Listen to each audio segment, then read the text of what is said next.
এখন আমি দেখাবো কিভাবে আপনি রিচার্জ করবেন। ক্রেডিট কিভাবে রিচার্জ করবেন। ধরুন যে আপনার ক্লাস নিতে নিতে আপনার এই ক্রেডিটটা শেষ হয়ে গেল।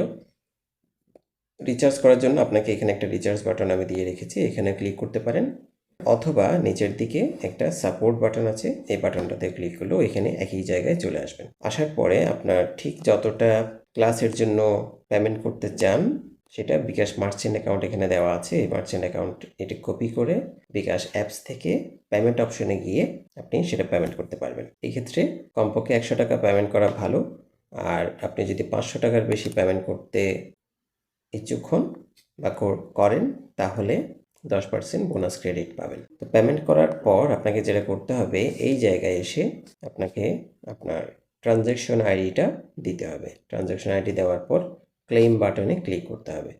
ক্লেম বাটনে ক্লিক করলে সাথে সাথে আপনার ক্রেডিট, যত ক্রেডিটের জন্য আপনি পেমেন্ট করেছেন তত ক্রেডিট এখানে যুক্ত হয়ে যাবে।